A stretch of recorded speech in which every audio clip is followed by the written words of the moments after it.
안녕하세요. 남산 듣는 유튜브의 진행자 디지털 라운지의 박지혜 인사드립니다. 11월 3일은 학생의 날, 학생 독립운동 기념일입니다. 항일 학생 독립운동의 정신을 계승하고 발전시켜서 학생들의 자율 역량과 애국심을 함양시키기 위해 제정한 법정 기념일인데요. 1929년 일제에 항거하고 조선의 독립을 주장한 광주 학생운동이 발생했는데 같은 해 11월 3일 광주역 앞에서 한일 학생들 사이에 큰 충돌이 발생했고 이를 이유로 일제가 열흘간의 휴교령을 내렸던 것에 기인하여 이날을 기념일로 지정했다고 합니다. 현재 학생의 날에는 학교 또는 교육 관련 단체 주관으로 학생의 날을 기념하는 행사들이 다채롭게 진행되면서 항일 정신뿐만 아니라 학생 자치 능력의 향상과 학생들의 권리 보장을 새롭게 인식하는 계기가 되고 있다고 합니다. 이번 주는 가을에 듣기 좋을 곡으로 선곡해 봤는데요. 첫 번째 곡입니다. 케이씨의 가을밤 떠난 너.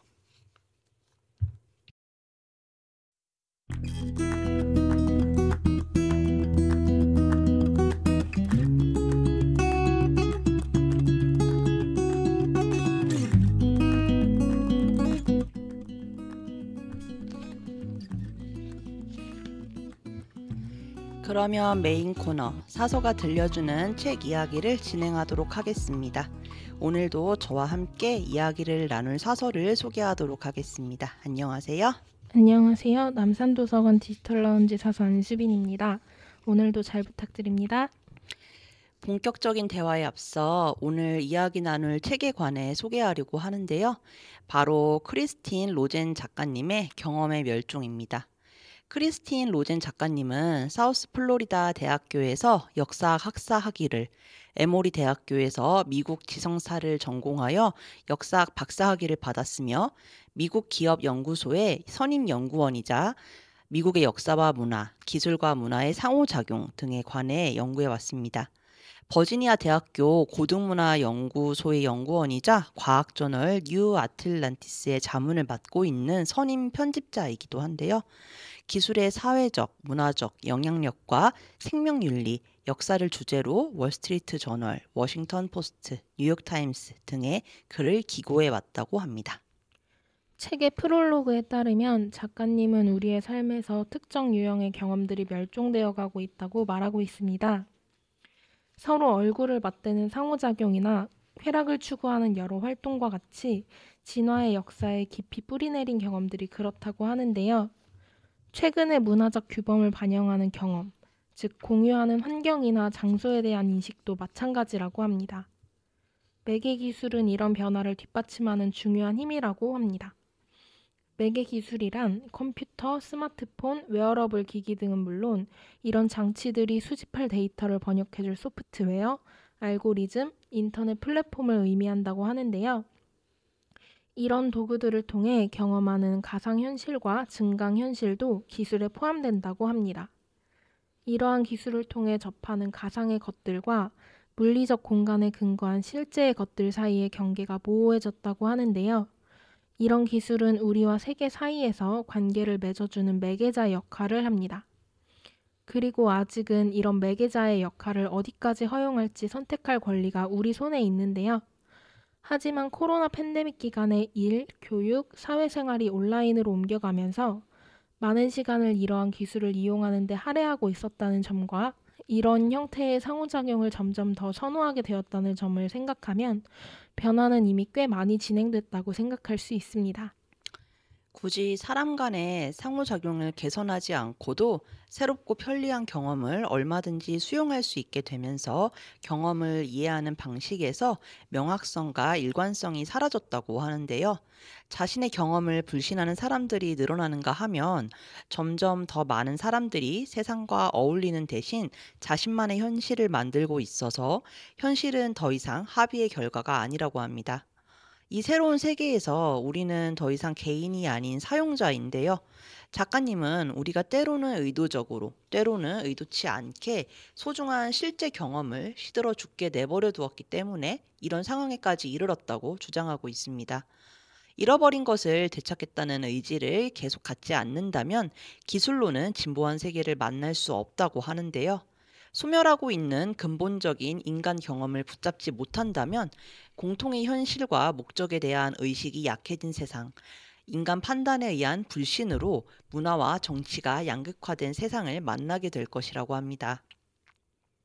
현재 매개 기술들은 사람조차 문제로 보는 것 같다고 작가님은 말하고 있는데요. 과거의 기술이 인간의 감각을 증폭시키는 것이었다면 오늘날의 기술은 자신의 감각을 불신하고 대신 기술에 의존하도록 우리를 훈련시킨다고 합니다. 그래서 이 책은 우리가 매개 기술을 받아들이는 동안 잃어버렸거나 잃어버리고 있는 사고의 방식, 이해의 방식, 존재의 방식을 되찾고 개발시키도록 격려하고 있습니다. 이 책은 크게 7장으로 구성이 되어 있는데요. 1장, 직접 경험의 내리막. 2장, 대면 상호작용의 필요성. 3장, 손으로 써야만 배울 수 있는 것. 4장, 기다림과 지루함의 기능. 5장, 감정 길들이기. 6장, 기술로 매개된 쾌락. 7장, 소멸하는 장소, 개인화된 공간으로 구성이 되어 있습니다. 순서대로 살펴보려고 하는데요. 수빈 사서님은 어떤 내용이 인상적이었을까요? 네, 저는 3장 손으로 써야만 배울 수 있는 것이 인상적이었습니다. 언제부터인가 컴퓨터나 태블릿 없이는 긴 글을 논리정연하게 쓰기 어려운 상황에 처하게 되었는데요. 책에서는 미국의 사례를 예로 들고 있습니다. PSAT, 우리의 대학 수학 능력 시험과 유사한 SAT의 모의 시험을 치른 한 11학년 학생은 한 문장으로 된 명예선언, 즉 시험에 응시할 시 부정행위를 하지 않겠다고 약속하는 짧은 진술을 필기체로 써야 한다는 것을 알았을 때 교실 안에서 한숨소리가 터져 나왔다고 하는데요. 이 또래 학생 대다수는 할머니가 보내신 편지에서나 필기체를 봤다고 합니다. 왜냐하면 미국 교육의 공통 핵심 기준에 따르면 학생들은 더 이상 필기체를 배울 필요가 없기 때문인데요. 추정에 따르면 33% 이상의 학생이 기본 필기체 역량, 알파벳 대문자와 소문자를 쓸 수 있는 능력을 획득하는 데 어려움을 겪고 있다고 합니다. 토론토의 한 신문은 요리를 배우는 학생 대부분이 케이크 위에 글씨를 제대로 쓰지 못한다는 기사를 냈는데요. 하지만 이럼에도 손글씨가 계속 필요하다고 주장하는 사람은 거의 없다고 합니다. 그렇다면 손글씨가 사라지면 잃는 것은 없을까요? 수천 년간 손과 필기구로 자신의 생각을 표현하던 즐거움을 잃게 되는데요. 우리는 잉크와 종이가 주는 감각적인 경험, 손글씨가 주는 시각적 즐거움도 잃게 됩니다. 책에서는 체화 인지론가들의 주장을 담고 있는데요. 그들은 우리 자신에 대한 이해를 신체 경험과 분리할 수 없다고 합니다. 예를 들어 한 발 물러나서 세상을 본다, 기회에 뛰어든다 등 자기 이해에 대한 표현에는 물리적 은유가 많은데요. 그렇기 때문에 펜으로 글을 쓰는 대신 화면을 터치하고 스와이프하는 방식으로 변화를 준다면 세상을 이해하는 방식이 바뀐다고 합니다. 조금 더 구체적인 사례를 통해 책에서는 살펴보고 있는데요. 명확한 손글씨는 의사소통만 돕는 것이 아니라 인지적 혜택도 준다고 합니다.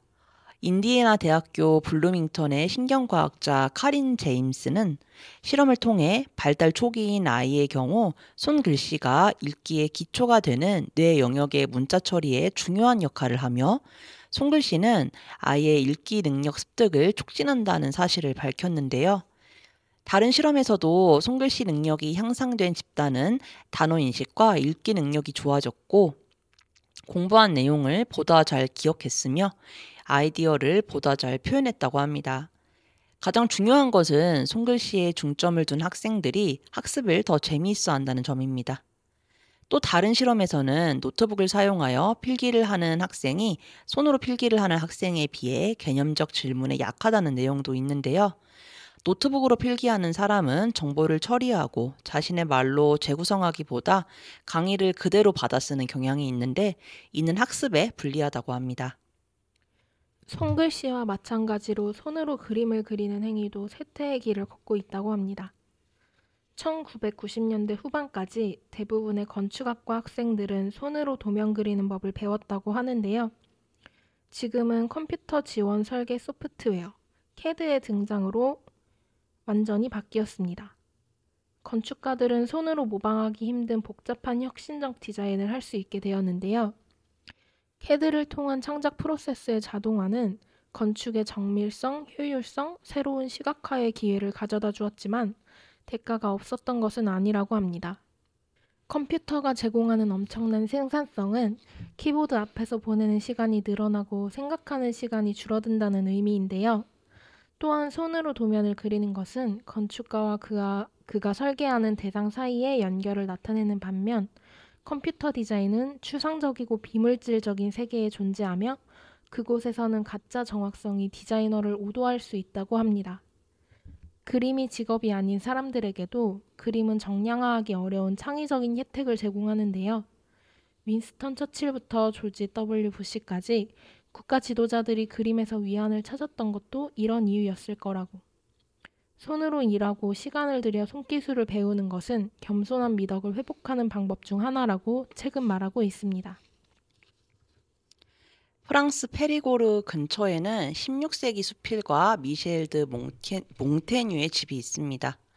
이 집의 서재 들보에는 몸과 마음이 어떻게 연결되어 있는지 모르는 사람은 신의 일을 알 수 없다는 구절이 새겨져 있다고 하는데요. 몽테뉴 시대에는 일상생활에서 물리적으로 요구되는 것이 지금과는 근본적으로 달랐고 훨씬 더 어려웠기 때문에 더 겸손할 수밖에 없었을 거라고 생각합니다. 현재의 기술 시대에는 이런 겸손을 찾아보기 힘든데요. 도구 선택과 그 사용 방법은 손의 습관뿐만 아니라 정신의 습관에도 영향을 끼치기에 체화된 경험은 우리가 일상적인 일을 배우는 방식뿐만 아니라 주변의 세상을 이해하는 방식까지 형성한다고 합니다. 손글씨나 그림 그리기 같은 습관이 사라지는 게 대수롭지 않게 보일 수도 있습니다. 그러나 손글씨가 우리 삶에서 조용히 사라지는 상황은 특정 경험들이 어떻게 소멸되는지를 보여주는데요. 하지만 우리는 그렇게 사라지는 것을 상실이라기보다는 진보와 개선의 또 다른 모습이라고 합리화하고 있습니다.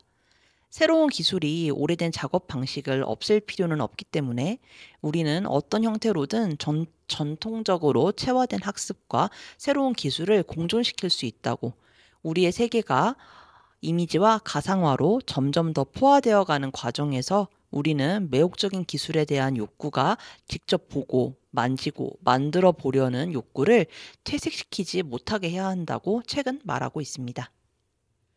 저는 4장 기다림과 지루함의 기능도 인상적이었습니다. 디즈니월드는 보다 효율적인 여가 경험을 제공하기 위해 1999년 패스트 패스 시스템을 시작했다고 하는데요. 패스트 패스는 방문객이 시간을 잘 맞춰 공원의 인기 놀이기구 티켓을 구매하게 하는 가상 대기 시스템입니다. 예를 들어 유령의 집 정오 패스트 패스 티켓을 예약하면 혼잡한 인파 속에서 몇 시간씩 기다리지 않고 바로 놀이기구 안으로 들어갈 수 있다고 하는데요. 요즘의 기다림은 예전과 다르다고 합니다. 오늘날 우리는 기다림의 경험에 더 많은 오락거리가 있기를, 그 경험을 더 많이 통제할 수 있기를 바라는데요. 이는 테마파크에서의 기다림에만 한정되지는 않는다고 합니다. 우리는 기다림을 경험할 때마다 스마트폰을 들고 이메일을 확인하거나 친구에게 문자를 보내거나 캔디 크러쉬 또는 프리셀 게임을 하는데요. 틈새 시간의 거의 모든 순간이 오락이나 의사소통으로 채워지게 된다고 합니다. 특히 기차, 전신, 전화, 비행기, 컴퓨터와 같은 새로운 기술로 삶에 새로운 속도가 도입되면서 특정한 종류의 기다림이 완화되거나 사라지게 되었다고 하는데요. 현대인은 속도를 개선으로, 다시 말해 낭비되는 시간이라는 골칫거리를 제거하는 요긴한 것으로 생각한다고 합니다. 하지만 지난 인류 역사상 기다림은 언제나 삶의 경험 중 일부였습니다. 하지만 기다림을 이해하고 대처하는 방식은 바뀐 셈이라고 하는데요. 인내심이 미덕이라면 지금 우리는 그 미덕을 기꺼이 파괴하고 있는 셈이라고 합니다. 줄서기에 대해 책에서는 좀 더 언급하고 있는데요. 줄서기에는 공정성에 대한 확고한 신념이 적용된다고 합니다. 한 연구 결과에 따르면 먼저 온 사람이 먼저 서비스를 받는 것이 사회적으로 공정한 줄서기 규율로 인식된다고 하는데요. 하지만 기다림과의 전쟁이 진화하면서 공정성의 원칙이 공격받고 있다고 합니다. 기다림에서 벗어나기 위해 돈을 지불한다는 개념은 레스토랑 예약과 각종 엔터테인먼트 행사로 확대되고 있는데요. 소비자들이 시간을 중시하고 자신의 서비스를 받을 자격이 있다고 믿는 이 시대에는 기다리지 않고 서비스를 받을 권리에 돈을 지불하는 것이 특권이 아닌 상식처럼 느껴진다고 합니다. 그리고 돈을 지불하고서라도 기다림을 피해야 한다고 생각하는 것을 넘어 기다림 자체를 견디지 못하는 것 같다고 하는데요. 10년 전 워싱턴 DC 주민들을 대상으로 한 설문조사에서 다른 운전자에 대해 통제할 수 없는 분노를 느낀다고 인정한 사람의 수가 2005년 이후 2배로 증가했다고 합니다. 또 다른 연구 결과에 따르면 2020년 로드 게이지, 즉 운전 중 다른 운전자에게 느끼는 분노로 인한 총격 사건으로 사망하거나 부상당한 사람은 한 달 평균 42명에 달해 불과 4년 전보다 거의 2배 가까이 늘었다고 합니다. 로드 게이지의 뿌리에는 성급함이 있다고 하는데요. 이렇게까지 성급하게 된 이유 중 하나로 일상생활의 끊임없는 가속화를 꼽을 수 있습니다. 일상의 속도가 빨라지면서 기다릴 수 있는 것, 기다려야 하는 것에 대한 기대가 변하고 있기 때문인데요. 그렇다면 효율성이 장점만 있을까요? 물론 그렇지는 않습니다. 한 연구 결과에 따르면 미국 가정의 32%가 저녁 식사를 하는데 20분 이하의 시간을 보낸다고 하는데요. 식사 시간이 평균 16.4분에 불과한 가정의 아이들이 평균 20분에 가까운 가정의 아이들보다 비만 위험이 더 컸다고 합니다. 책에 따르면 18세에서 29세의 젊은이 중 72%가 지루함을 없애기 위해 휴대전화를 사용한다고 합니다. 지루함을 다루려면 자기 조절이 필요하다고 합니다. 하지만 우리가 갖고 있는 기기들은 지루함에 대처하는 방법을 가르쳐서 지루함을 없애는 것이 아니라 우리의 주의를 다른 곳에 맡겨서 지루함에 대처할 필요가 없게 만드는데요. 주의를 빼앗는 끊임없는 오락거리와 자극으로 지루함을 대체하면 어떤 일이 일어날까요? 가장 큰 문제로는 자신의 생각과 제대로 마주하지 못한다는 것을 들 수 있는데요. 지루함이 없는 문화는 과거의 틈새 시간을 활용하던 백일몽을 약화시킨다고 합니다. 생산성과 유용성을 중시하는 시대에 백일몽은 캐캐묵은 단어처럼 들리지만 딴 생각은 창의적인 정신이기도 한데요. 이렇게 구조화되지도 매개되지도 않은 시간은 어린이의 창의성 발달에 특히 중요하다고 합니다. 이런 시간은 우리의 뇌를 쉬게 함으로써 더 나은 미래를 가능하게 하는 시간이기에 쓸모없지 않다고 책은 말하고 있습니다. 디지털 세계가 아날로그적 현실을 잠식하면서 정시라는 개념이 동시라는 개념으로 대체되었다고 합니다. 즉각적인 만족에 대한 요구가 필요의 신속한 예측에 대한 요구로 바뀌었고, 실시간과 라이브 스트리밍이 표준이 되었는데요. 이제는 우리가 말하기도 전에 우리가 무엇을 원하는지 아는 인공지능 기술이 등장하고 있습니다. 구글 어시스턴트처럼 기대를 예측하는 기술은 정교한 알고리즘, 이메일, 캘린더, 워치, 웹 브라우징 습관 등에 대한 데이터 마이닝을 활용해 사용자가 요청하기도 전에 유용한 정보를 보여주는데요. 하지만 구글이 과거의 습관과 소비만을 기준으로 관광지를 추천하는 것이 과연 우리가 원하는 일일까요? 우리가 만약 무신론에 대한 책을 구입했다면 유럽으로 여행을 가도 구글은 성당을 여행지로 추천하지 않을 것이고, 배달 앱으로 중국 음식을 자주 시켜 먹는다면 남미에서도 중국 음식을 추천해 줄 텐데, 그럼에도 구글이 추천해 주는 여행 정보가 과연 만족스러운 것일까요? 그럼에도 우리는 그 정보에 점점 더 의존하고 있는 게 사실인데요. 구글을 비롯한 기술 기업들은 알고리즘과 인공지능의 편이라는 이름을 붙이고 점점 더 많은 기대를 대체하려고 합니다. 여행을 계획하고 여행에 관한 책을 읽고 여행의 세부 사항을 정리하는 것은 대부분의 사람에게 즐거운 경험이었습니다. 사람들을 행복하게 만든 것은 휴가 그 자체가 아니라 휴가에 대한 기대였는데요. 왜 우리는 그 즐거움을 구글에게 아웃소싱 하려고 하는 걸까요? 이제 사람들은 기다림을 기대보다는 지연으로 경험할 가능성이 높아진다고 합니다. 지연은 불편을 의미합니다. 부정적인 의미인데요. 기다릴 줄 아는 문화에서는 힘을 합해 사회적 문제를 해결하기가 더 쉽다고 합니다. 일부 진화 생물학자들은 상호 이타주의가 나타나기 위해서는 인내가 진화해야 했다고 주장하는데요. 일상을 사는 우리는 모두 조금씩이라도 더 관대한 기대감과 지연에 대한 건강한 태도를 받아들이고 기다림을 오락거리를 찾는 변명이 아닌 백일몽과 유효 시간의 기회로 해석하고 서로에게 더 인내심을 가지려고 노력함으로써 개인적인 인식과 행동을 바꿔야 한다고 책은 말하고 있습니다. 기술 예찬론자들은 우리가 기존의 인간 한계를 뛰어넘고 심지어 죽음까지 넘어서길 바란다고 책의 에필로그에서는 말하고 있습니다. 하지만 삶은 유한합니다. 그리고 우리가 잃어버린 것을 확인하는 일은 그것을 되찾는 과정의 시작이기도 합니다.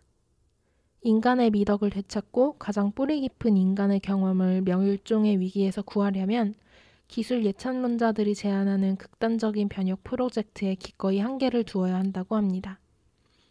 혁신을 억압하는 수단으로서의 한계가 아니라 우리가 공유하는 인간성에 대한 헌신으로서의 한계인데요. 그래야만 우리가 회복력 있고 창의적인 인간의 모습 그대로 살 수 있다는 것을 밝히며 책은 마무리가 됩니다. 자, 이제 메인 코너를 마무리할 시간이 왔습니다. 수빈 사서님, 오늘 남산 듣는 유튜브를 방문하신 소감이 어떠신가요? 멸종 위기에 놓인 인류의 다양한 경험들과 경험이 이어져야 하는 이유에 대해 생각할 수 있는 시간이어서 좋았습니다. 네, 다음에도 방송을 진행하는 저희와 듣는 여러분께 더 좋은 영향을 끼칠 수 있는 책을 들고 오겠습니다. 그러면 오늘 코너의 마지막을 알리는 음악을 들려드리려고 하는데요. 수빈 사서님, 혹시 준비해 오신 곡이 있으실까요? 이번 주에는 이무진의 가을 타나바로 정해봤습니다. 그러면 수빈 사서님이 선곡해 주신 이무진의 가을 타나바 들으면서 이번 코너 마치도록 하겠습니다. 감사합니다.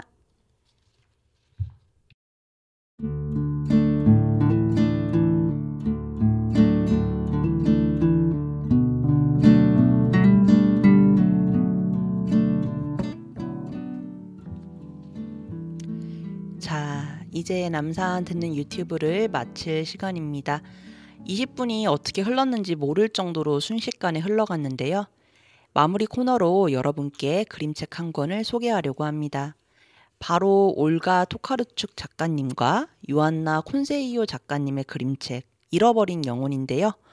이 책은 부드러운 연필선 밑으로 고요하며 쓸쓸하고 동시에 온기 어린 아름다움이 매력적인 그림책입니다. 글 작가 올가 토카르축은 영혼을 잃어버린 한 남자의 이야기를 통해 이 시대의 비정상적인 속도와 자극에 대한 질문을 던졌고, 그림 작가 요안나 콘세이오는 특유의 감수성으로 낡은 것들을 전하는 아늑한 위안을 섬세하게 그려냈는데요. 책장을 넘길 때마다 더욱 짙어지는 고요함이 읽는 이의 마음을 매만집니다. 틀에 박힌 일상을 바쁘게 살아가던 한 남자가 어느 날 출장길 호텔방에서 숨이 막힐 듯한 통증을 느낍니다. 그리고 자기가 누구인지조차 기억하지 못하게 되는데요. 다음 날 남자는 의사에게 믿기 어려운 이야기를 듣게 됩니다. 실은 지금 그의 안에는 영혼이 없다는 말이었습니다. 그래서 남자는 미처 주인의 속도를 따라가지 못해 어디선가 떠돌고 있을 그의 영혼을 도시 변두리의 작은 집에서 기다리기 시작합니다. 그런데 그림책 속 남자의 모습이 왠지 낯설지가 않은데요. 마치 반투명한 종이를 덧댄 듯 남자의 모습 위로 우리의 모습이 겹쳐집니다. 책이 첫 장면, 땀 흘리고 지치고 바쁘게 뛰어다니는 사람들의 모습은 결국 오늘을 사는 우리의 모습과 비슷한데요. 그래서 이 책을 읽으며 삶의 속도를 따라가느라 힘겨웠을 나의 영혼을 위로하는 시간을 가지시면 좋을 것 같습니다. 마지막 곡으로 아이유의 마음을 드려요. 함께 들으며 인사드리겠습니다. 다음에 다시 만날 때까지 모두 건강하고 행복하시길 기원하겠습니다. 지금까지 남산도서관 박재였습니다. 감사합니다.